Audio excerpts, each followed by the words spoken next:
I think my background in stand-up comedy obviously shapes me and how I think about content. You say a joke and you have to try out that same joke many times before you get it to work. And so if you think about content, you think in a similar way. You can rework your series and your content ideas, learn from your failures, and continue to run with what worked and scrap what didn't.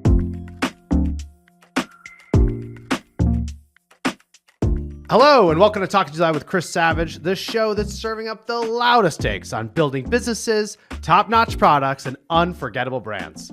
Today, I'm here with Sydney Raiff, a video producer and content creator at CeraVe's, who has cracked the code on creating highly engaging organic content. I'm excited to dive into that process with you, but this podcast is called Talking Too Loud because whenever I get excited about something, I cannot control the volume of my voice. So I have to start the show by asking, Sydney, what's got you talking too loud? I would say something I can't get out of my ears is trusting your gut, being authentic and being yourself. I think especially like post-grad, like since graduating college, which was a few years ago now, it became louder and louder and has translated throughout my career. When I'm like, what should I do with my life? Like when you're in school, it's so what's the next step? You know, continuing school, getting good grades, working hard. And it was like, what should I do with my career? Like, what should happen? What's most authentic to me? And it led me to pursuing stand-up comedy and having a career there. Yes, I did do that for a bit. And then now in digital, and now in digital marketing. And it's one thing I tell to everyone, especially it translates in all areas of life. That's awesome. Okay, we're going to go deeper. So Tell me, like, when people ask you the question, like, what do you want to be when you grow up? Did you have an answer? I wanted to be me. I kind of always had like a little bit of an, for better or worse, out there personality. And I just wanted to keep tapping into that authentic spirit. I know I went to Brown. I know you did as well. And I feel like one thing that I, really learned at Brown is you can be yourself and you can be creative. And, I know that's harder to make a career out of creativity, but it's something I really tried hard to make happen.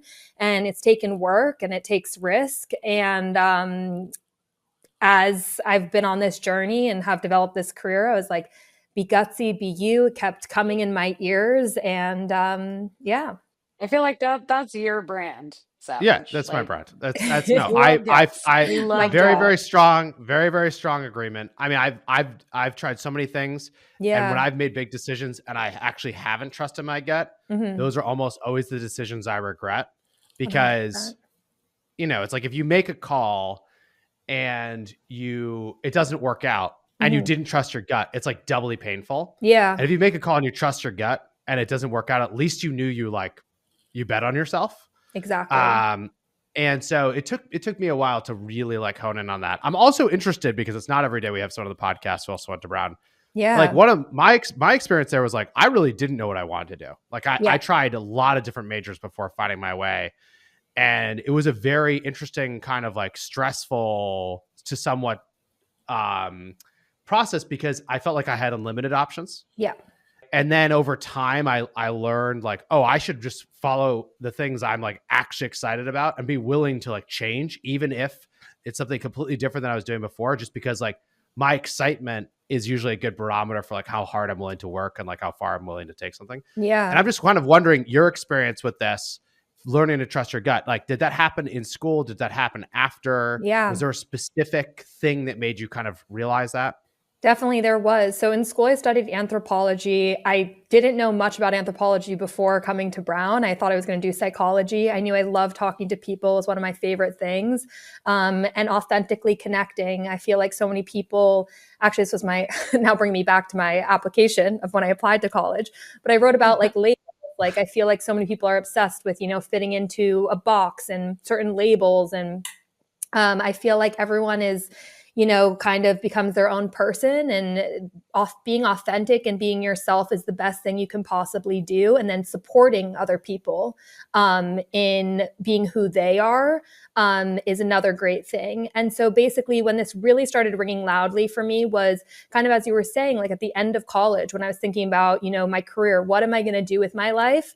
I knew I loved interviewing people. I loved getting to know people through anthropology. And I was like, okay, like what else can I do? So I was so stressed at the end of school. I had a few dream companies I wanted to work at, which I ended up actually working at one of them. But I wanted to just be myself, and so I started this YouTube channel. And basically, I was doing parody makeup tutorials, and I felt so like alive when I was creating them. I felt like so myself. Of course, sometimes you have that vulnerability hangover where you're like, oh no, I just put that on the internet, Yeah. but being on a campus, you have so much like support around you that it just became fun. My account was called From the Gut of Sid. And it was just like, okay, be myself. And basically after college, I worked on the video team at Refinery 29, got the job like a week before graduating. It was a contract position, but I was like, you know what, I need to do this. It's my dream company at the time. And when I was there, the Be Gutsy, Be You continued becoming louder and louder. And it was such a great environment at Refinery 29. There was so much inspiration around me creatively. And I started doing stand-up comedy in New York City. And, I took my jokes from behind the screen, just me in my little like dorm room apartment, to, the stage in New York City, going to open mics each night. And it was the best time. Some amazing nights and some really sad nights where I was like, oh no, what am I doing?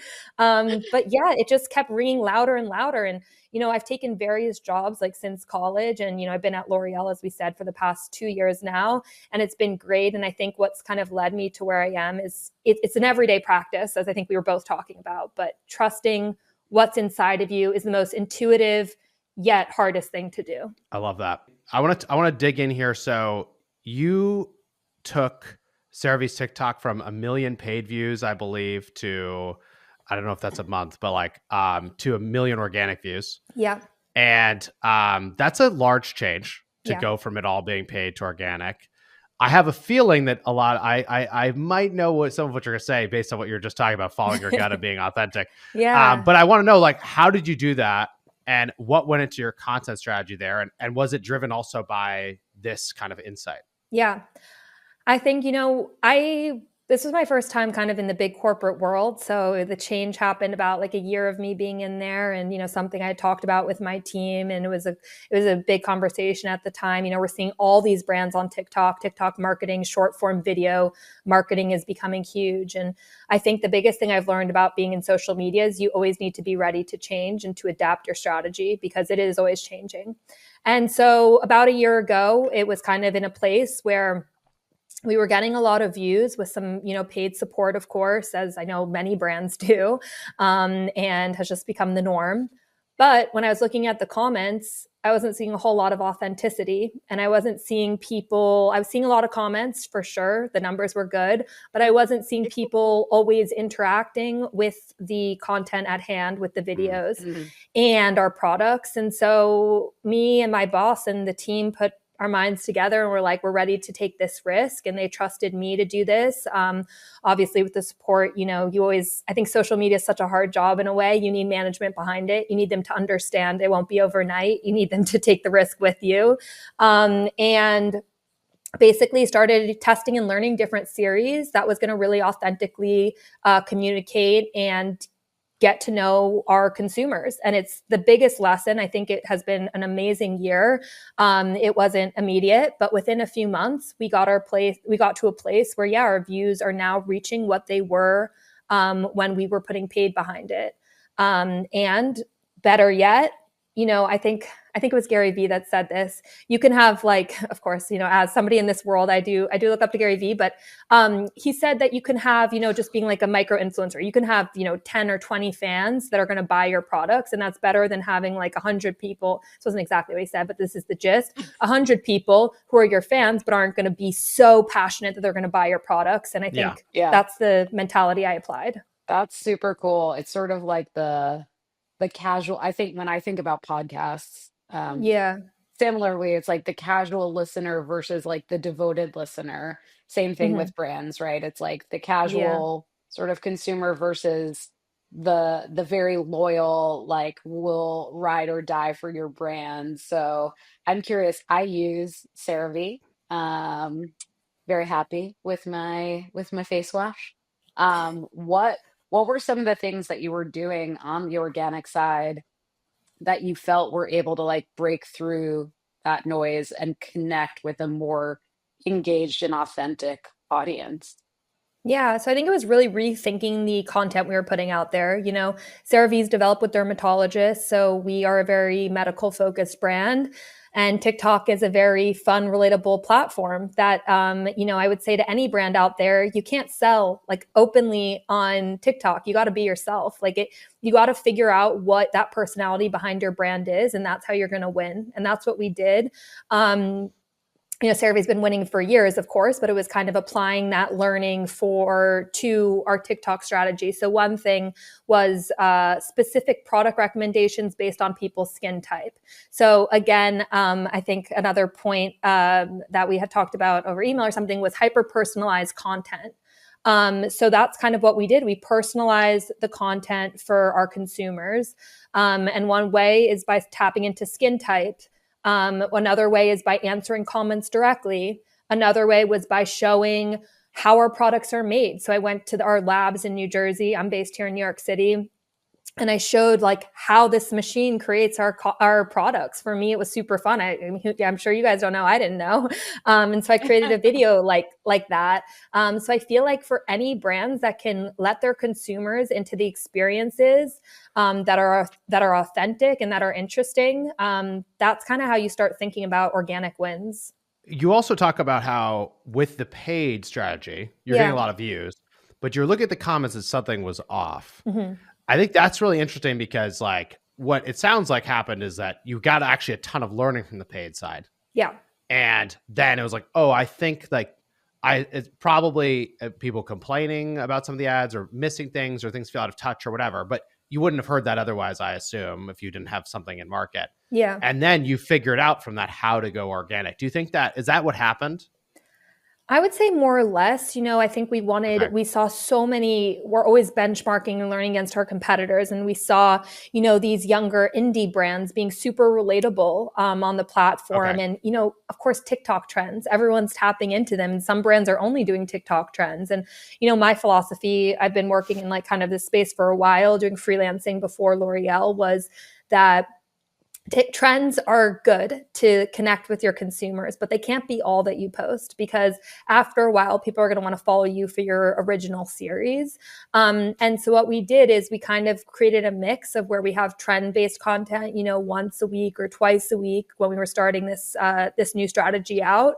But we also kind of developed those, as you were saying, in a way we did learn from, of course, our past work of what had worked and what didn't, and kind of just tweak those ideas a bit more, as well as develop new ones. Cool. How did you create that relatable voice? Like, I think so many brands today who are looking to like put together a new series to really hone in on the voice that they use when they talk to their customers.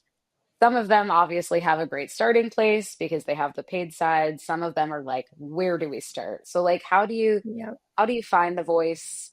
How do you know the voice is resonating? Kind of what was your creation process like? And then like, how were you actually like kind of measuring your success? Definitely.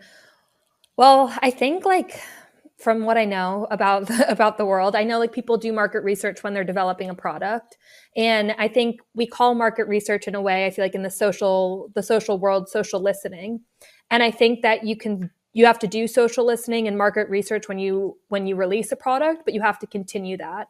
So basically, when I put in the organic strategy, I did a whole lot of that. I was looking, what are our consumers talking about? What, like, as you, Chris, were saying, like from our paid assets, like where is there a spark of, an authentic comment, and how can I build on that? And so I just did a whole lot of like putting a mind together. I thought, put myself in the shoes of a consumer. When you're in a big office space with fluorescent lighting, like sometimes it's hard. You're just like in a different mindset. But I'm like, no, if I was scrolling through TikTok, what would I want to see there? I think when you have a great product, you don't need to lie. You don't need to exaggerate all the time. Like you could just be authentic and you can show what makes your product unique and good.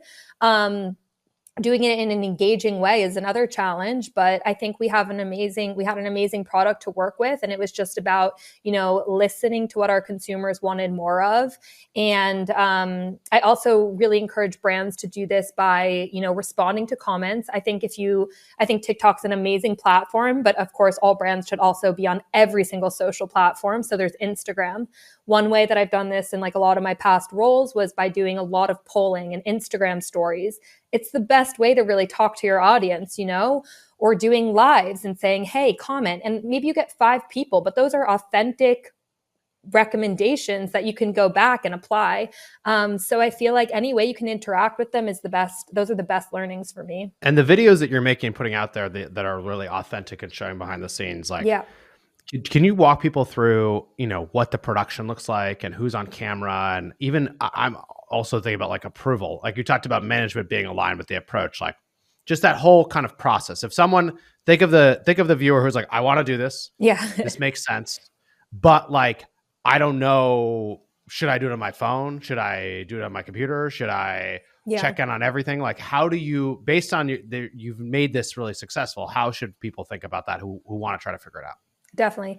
Well, I think it depends on what platform you're going for. But if you're going for TikTok, I would say it's still, again, every few months strategy changes and you need to adapt and be in the know. I always subscribe to different newsletters, listen to podcasts on social, look on LinkedIn. There's a lot of advice out there. Well, basically we see on TikTok is that lo-fi assets perform just as well as assets that we spend a lot of money creating. And that's like one of the biggest learnings of TikTok. So I will say a lot of the assets you see on our TikTok, basically 90% are created by me off my iPhone in my apartment. Sometimes I have a little marble background I ordered on Amazon. I have a little like small tripod.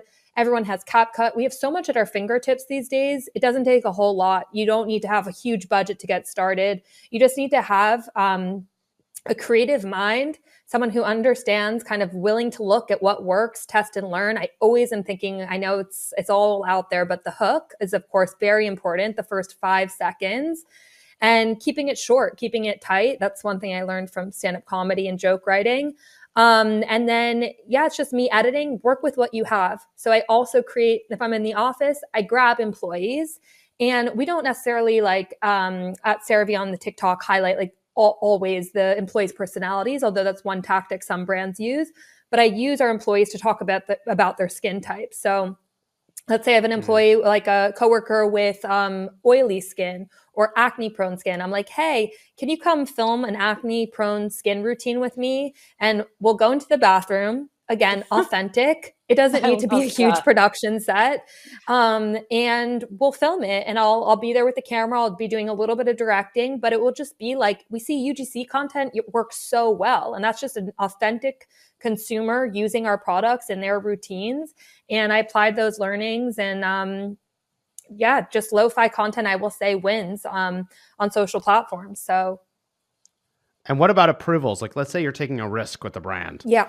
Do you think like, here's the question. When do you think I should go get approval for this thing? I would say never hurts to get approval. Always, as they say, I think, what is it in the corporate world? Cover your ass, as they say. Always get approval. When you're being, when you're in the social world, you have to take risks. And I think you need management to be behind you and be willing to take those risks with you. But that also starts with having a good boss and a good manager that's going to support you, that also understands. So I would say raise it, but make sure you're also in the right environment, because it takes a little bit of risk, and you need a team behind you to support you and be willing to test and learn. And I would say approval. Yeah. When in doubt, get it approved. Why not? But be bold, be there. If you have different feedback, if you disagree with something that's been going on in your company for years on the social, like for social, and there's something, be like, I think we should try this different, and try it 3 times, try a new series, put it out there 4 times, and then be like, oh, did this work or did it not? I think that's one thing about social media. You can always look at the metrics, see what happens, but test it a few times. And how I do it is basically I'll do a pitch deck to my boss. I have like ongoing concepts where I'm just always pitching ideas. I'm always learning from others. I'm always coming up with them. Go outside of the office if you're trying to think of creative ideas, though. Take a walk, like really, just get into the elements. And then I pitch them. I go and make them, and then that's that. But when in doubt, get approval. Have you ever had any ideas that were like, you're like, this is too crazy, but you like went for it anyway? I would say in past roles I have. L'Oreal's a pretty big Uh-oh. company. I don't know. I think like, for example, street interviews, like working in the social space, like you see people do crazy stuff. Like it doesn't work Yeah. just to put a little bit out there anymore. You gotta like, really show it all and be authentic. So I think like for other brands, like when I was freelancing, like I remember I had a brand and I thought of this idea, like, let's go on the street and scream this and see the reaction, and being bold and really being different, because it does take risk to create, Yeah. viral content. So in that way, yes, but know where you are. Don't get yourself into trouble, but do take risks. But you can calculate how big that risk should be depending on your environment. What do you think brands are getting wrong about social media? We've talked a lot about like what brands can do to get it right.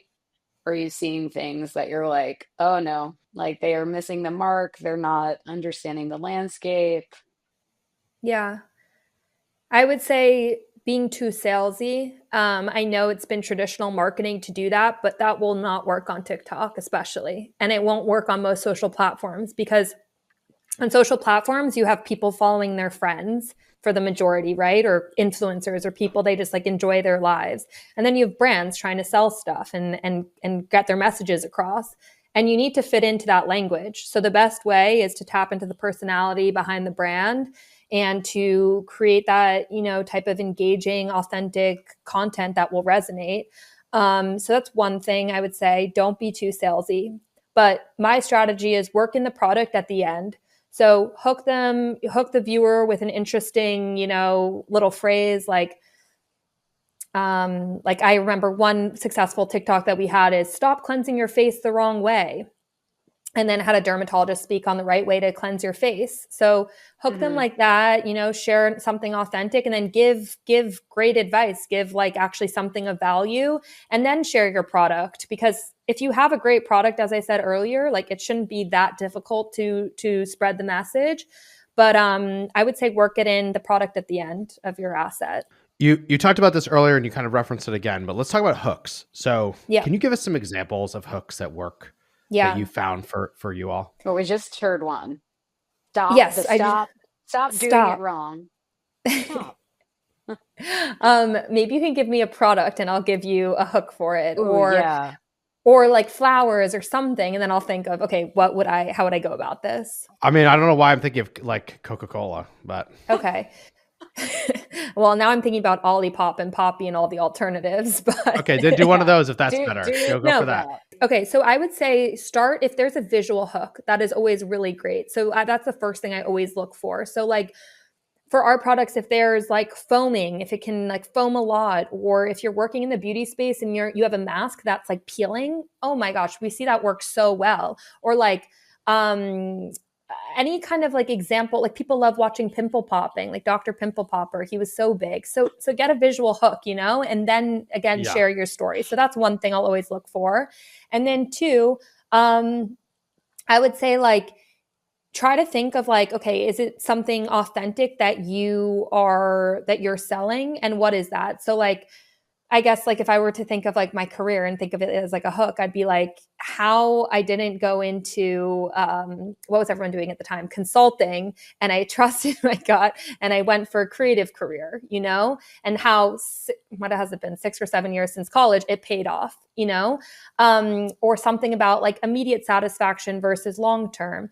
Or if I was thinking back to your Coca-Cola, that's a hard one because they really killed the marketing back in the day, so, Yeah.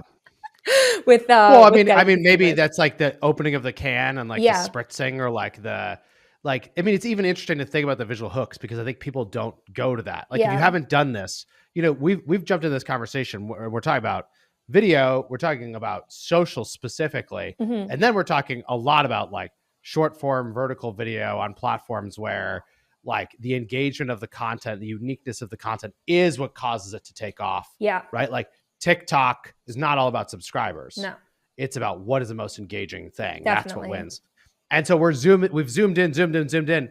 And then I think it's even interesting, like for someone who's thinking about starting this, like your point of like, well, showing them something really interesting visually Yeah, might be what it takes to get someone to start watching something that maybe it's 30 seconds, maybe it's a minute. But if without that visually interesting thing at the beginning, it may not work. definitely. 100%. It's really interesting that that was like your first sort of like your first go-to in terms of hooks because and Chris, I wonder if this is your experience, but just thinking about B2C versus B2B, right? Like Wistia is in the B2B industry.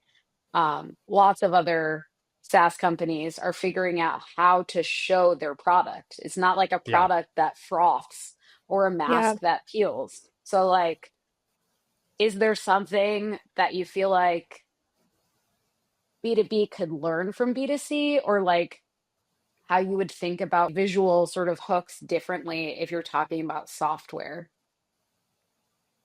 That's kind of a hard question because you're not Yeah, you're not in I'm trying B2B. Well, like software. I would say what it does. Like another thing that I use for hooks all the time. I think this relates to software. You guys tell me because that's not my forte. But like SEO. Like what are some of the web's most searched questions? We did a series on, and I used some of those platforms like SEMrush. I don't know if you guys are familiar, but yeah.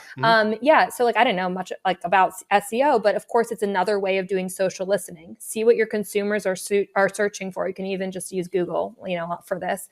I think there's Google Analytics or something that you can search. And so look at what's like if you are trying to sell t-shirts, what are people Googling about t-shirts? What are they looking for? Is it softness? Is it the cut? Is it the shape? Is it the price point? And then depending on your product, then start your hook around that. And so like, for example, another cleansing example, I realized people were really searching a lot how to cleanse their face after working out. So I made a hook and I filmed with a dermatologist. Here's the best way to cleanse your face after working out. Simple, but guaranteed there are going to be people continuing to search that because I already used the data to find that. And I use that as my hook. So that's another great technique. I love that. I love that example That of is a like great going and doing example. a bunch Yeah. of research, finding the exact thing, Yeah. and then saying, because you're not going to, I imagine you're not going to make a thing if you don't think that it has a hook. No. Yeah. And it's just a very different, I think a lot of folks who are trying to figure this out, especially from B2B, that's just not the way that you think by default. You could think like this way once you've done it enough, but getting yourself to that place is really interesting. I'm like, all right, I know people are searching for this. I know I need something visual. I know there's like an expertise element involved. I know it needs to be authentic. So I'm going to put this all together. My hook is going to be this question. I'm going to go find the dermatologist and interview them. And then it's going to give me the best chance that this thing is actually going to kick. Definitely. Like it's actually going to go. And I would say a piece of advice to someone who wants to, switch to organic from paid, who's a little bit worried because it is a big risk. I think we were just thinking about ideas. I think, maybe you're not ready to share them with your boss just yet, but I always have a notes going on my computer and write down the ideas of what you think would be a little small risks you can start taking. Then look at other brands that are it's always good to back it up with examples, look at what other brands are doing, see an example that has worked. TikTok's a great platform to search, most top viewed or most top engaged. You can find all of that really easily. Put that, depends on how your company works. For me, put it on a slide, and then come up with 5 ideas and then share and be like, I had this idea. We've seen it work for other brands. Like, let's try it. But always back it up with, a finding. And then I would always end it with, it's a risk. It's social media, but let's see. I love that. I love that. I'm trying to think of what else B2B can learn from B2C because it does seem like that's how some of the best marketing happens in B2B, right? Like it happens Oh, in yeah. B2C B2C always is first. first. Yeah. B2C is always first. And then eventually B2B figures it out. And it's how quickly can you jump on it in B2B determines like how much of a head start you have based on everybody else. And yeah, as you're talking about this, I'm thinking about like, what are the visually interesting things in your product that like might by themselves cause someone to pay attention? I think a lot of the AI products, that's what's worked so well. Yeah. You see this like stream of text or magical stuff happening. You're like, oh my God, I've never seen this before. And so it's like the hook is that, and then it like sticks with you. Yeah. I think it's also like what's worked for us at Wistia is when we're doing product centric videos is showing someone actually like a real person using the thing, and their emotion and their like frustration or their delight or like their pain, and like the software is almost like secondary to the person experiencing the issue. Because I think that's the thing about B2B that most people forget is like it's all human beings. And actually, if I can help you with something and that like helps your job, like that's really good for you, right? Like if that means that you grow more, you get more leverage, you get a promotion, whatever, like we care deeply about that. So it's like the emotion around that is often what's not talked about. And I think I will probably leave this conversation thinking about like what's the equivalent of like the foaming thing. Like that's what I'm doing that in my head right it's such a like visceral thing Exactly.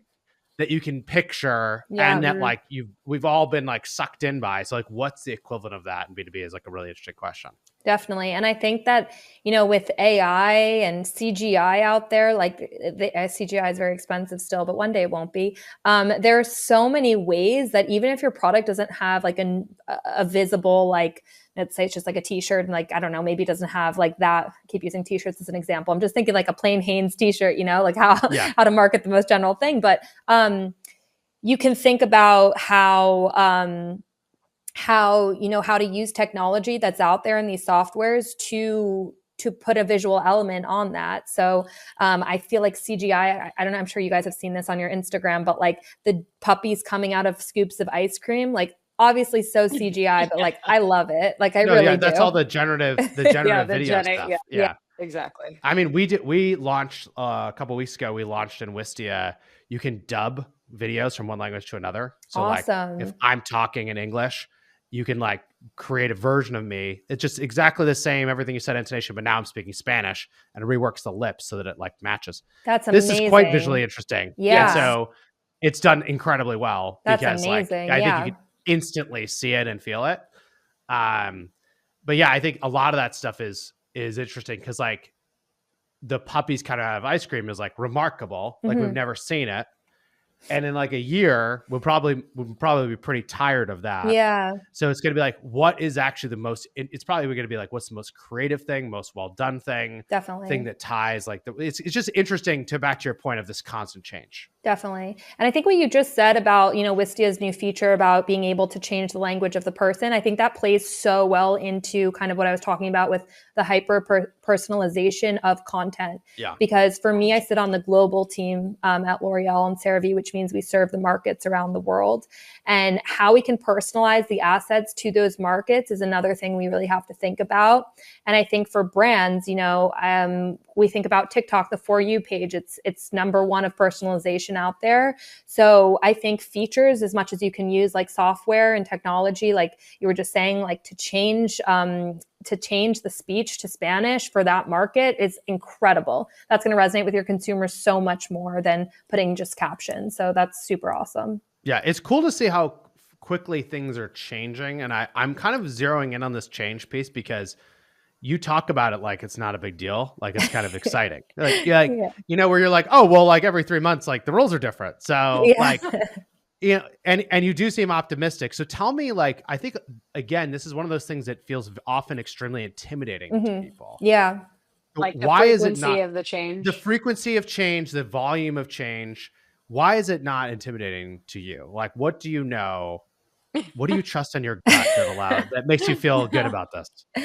Full circle. Well, I'm speaking from the other side of success, it could have gone one way or the other. And I always think about, life that way. But I will say that I don't know, like playing it safe is just not that interesting to me. This is, like my one life. I think, I come from a place of maybe I don't know. Sometimes I'm like, I'm not fully narcissist. Sometimes I'm an insecure narcissist. You know what I mean? But like to do stand-up comedy, you need to be like a little confident. Yes. So when I tap into my confident self, I'm like, oh yeah, and I've put myself in environments that have been accepting of, different creative ideas, which has been great. Not saying it's always been easy. This is not a traditional career at all, in many ways, but, I say, yeah, this is your one life. Like if it doesn't work out, apologize and go back to normal. What's the big deal in taking the risk, And I think fear is normal. It's normal to have fear over many things. I scare myself all the time, to be honest, in little ways, but I like that. Like you feel alive, you know? I mean, don't do something crazy, but little ways, like, you know, okay, like, is this asset going to work? Like, worst case, we'll go back to posting the series from the other day. You know, if it doesn't work, we can always delete it. We can take it down. Don't do anything like too risky that's going to, you know, ruin the brand, of course. But I do think it's important to take risks, and especially in the social space. So I love that answer. And then let's just go. Well, I could keep talking to you for a long time. We're going to run out of time soon. But yes. the talking about taking risks, you just actually said something, which is like, well, this isn't going to ruin the brand. Yeah. How, like, what? Let's dig into that, because again, a lot of people think, I've heard this basically since we started Wistia, which is like, well, if I make a bad video, I'm going to hurt the brand. Yeah. And I think actually, like, people have much more of a tolerance for things going sideways and short memories and all this kind of stuff. But tell us what you mean by that. Like, why wouldn't one video, like, if it goes wrong, hurt the brand? Like, tell us like why it doesn't, and like how you think about that, really. Well, I would say a lot of people, like a lot of brands, have come back from mistakes. And, you know, I wouldn't do anything offensive, of course, but if you're making a piece of content where you're showing let's say you're going on the street and you're asking a user to authentically respond to your new product, and they say something and then someone else has a different opinion and the comments go crazy, you know, about like, oh, well, they said this, they said what's true, you know, well, every talk is good talk. I don't know. You know, there are people talking about it now. Let's go find out the answer. So it's the start of a conversation. And maybe that's somewhere deeper to dive into. You know, no one wants to see the same content. So you have to be unique and you have to take a risk to do that. And I would say if you do make a mistake, you know, it's always good to talk about it. Be like, well, we thought this, but then it was really that. And here's why we thought that and went with that. If you're being a good person and you're not being bad and malicious, you know, you should be able to talk about it and to discover the ups and downs. And I think that's part of it in marketing. And that's why we see platforms like one of Poppy's success stories, I think, was that the founder, the CEO, went on TikTok and shared how she developed the product and shared what was behind it. So people are craving this, you know, people are craving to see every single step along the way for brands. And you should share that story as much as you can, because it's an easy way for me to win. And would you say that basically, like, the way you look at it is that if you make if you make a mistake, as long as you're willing to follow up with it, yeah, and like continue the conversation, it might not be that big of a mistake. And it's actually probably you make a mistake and you never address it. Yeah. That's where you could actually go wrong. Do you agree with that? Well, a mistake, let's say you're getting millions of views on a video and then one video gets 2,000. Like, okay, million into 2,000 is a big change. But, you know, make a video being like, oops, we did this. We thought this was going to work out, but it didn't. Yeah. Like, do you guys know why? I would say use the things as much as you can to create more content and to figure out and solve why it didn't work. I've definitely had the same experience where there's been really big creative risks that we took. Yeah. And we went into them eyes wide open. Okay, if this doesn't work, we're gonna write about how it failed, and we're gonna talk about how it failed, and that will do well because it's so authentic and real. And it gave us the confidence to go for some big stuff. And I think about it a lot because, like, when you have that, it's not a cheat code, but it does give you this extra ability to just go for it. Yeah. And I don't know, like, yeah, it's cool to hear you talk about it that way. And that's what you're seeing as a B2C brand. And that's like an existing brand that's part of this huge, incredibly well-known business that you still feel that same way about risk taking.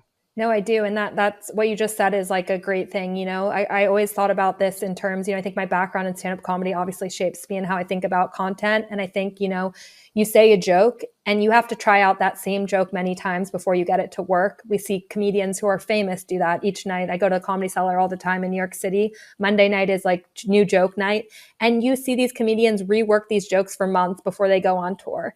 And so if you think about content, you think in a similar way, you know.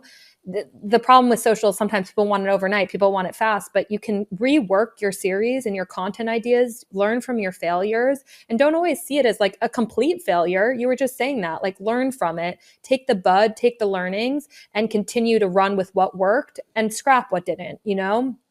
And I think that applies to many different areas of life, but especially when you're thinking about content. And it's definitely something I've learned from, you know, being on stage and reworking jokes like nightly, and then finally getting them to stick. Too.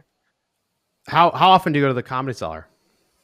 Oh my gosh. Well, I used to go once a week, but I've cut it back.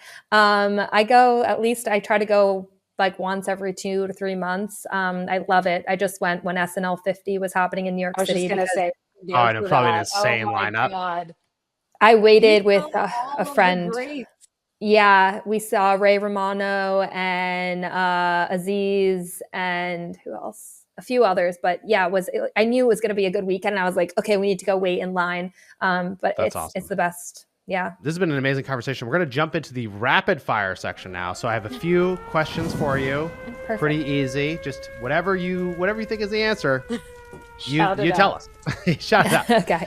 What's a book, show, or podcast that you can't stop recommending?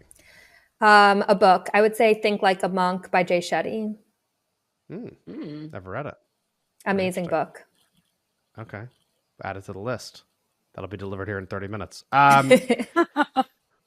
What's the most unexpected lesson you've learned in the last year? I knew I could continue being authentic in my real life, but seeing it work, I keep talking about authenticity, but seeing it work in video production and, with that change to organic content, continue taking risks and work past your fear every day. Fear is not a bad thing. Amazing. Love it. Sydney, thank you so much for being here. Where can people connect with you to learn more?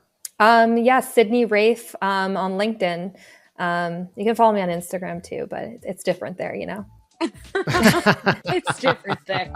It's different on Instagram. Different objectives. Awesome. Thank you, Sydney.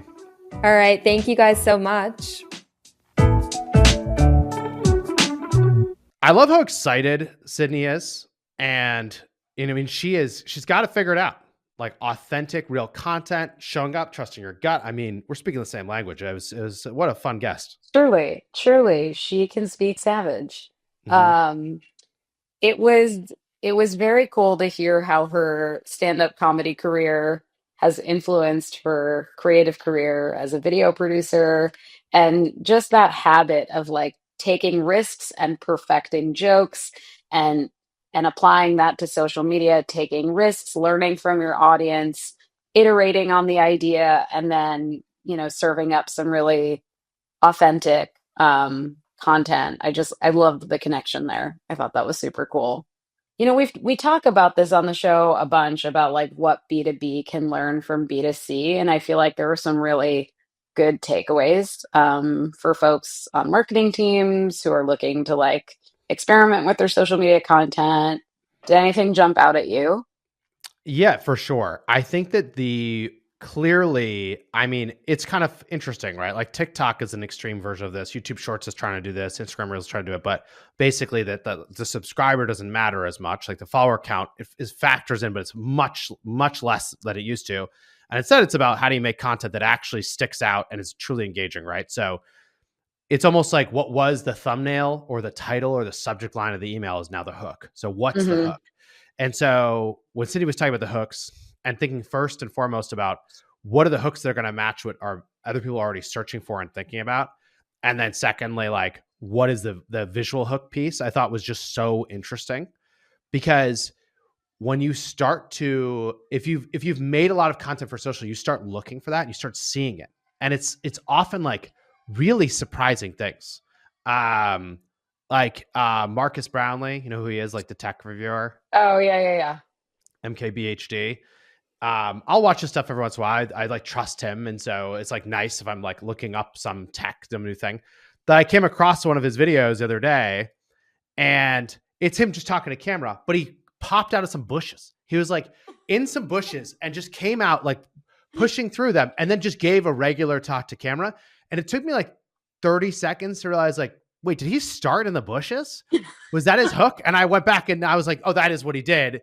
And it was just so interesting because we've been making all this social content, did my brain even think to register that was odd? Yeah. When the idea of it sounds absurd. Like I'm going to explain this thing. This is just a normal tech review, but I'm going to start in the bushes and I'm going to like creep out. And like, that's his visual hook. And so it's just, I love how excited you are right now. Well, it's just because I think similar to Sydney, just it is exciting to try to figure this stuff out. It's like a creative problem to solve. Yeah. And so, yes, it is. It hadn't even occurred to me until this exact moment that I think I've been more aware of this because we've been doing it. And then she's Yeah. talking about it. Then it brought back that memory. So that's, yes, I just get excited. I get excited You, about you learning. talk too loud. I'm a passionate person. You are. I got to go record some videos, just popping out of bushes. I'm ready. Yeah. I'm ready to take some risks. Well, it's also just like, not to go too far down this rabbit hole, but I think that we underestimate how weird and different you can do something in person. It might feel incredibly uncomfortable, that on camera doesn't. It's just like, Yeah. it's like dumping a thing over your head and then starting to talk. And it's like, do I really want to get wet? I don't know. How cold is it? But like on camera, This is an people A/B test that I would love to do. Just like 10 weird hooks, 10 absurd hooks. Hey, yeah, 10 absurd hooks. Yeah. Oh my God. You're snorting. I'm It's just back. thinking, We're back. oh yeah, okay. I'm thinking of you with like a chicken on your head. Yeah. It's bringing me a lot of joy. Yeah. We'll have to try that. Yeah.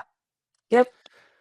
Well, anyway, yes, lovely episode. Great to meet Sydney. Really fun conversation. If you want to listen to more fun conversations, watch more fun conversations like this, please subscribe to Talking Too Loud wherever you watch or listen to podcasts, YouTube, on Wisty.com via email, on any podcast app. Of course, if you have ideas for us, like guests you think we should have on the show, questions, you can find Sylvia and I both on LinkedIn. That's where we spend a lot of time. You can also email us at talkingtooloud@wisty.com. And I think that is all she wrote. That's all she wrote. And murder she wrote. Murder she wrote. Murder in the joke. building. Murder on the dance floor. Okay, that's enough. Okay. All right. Okay.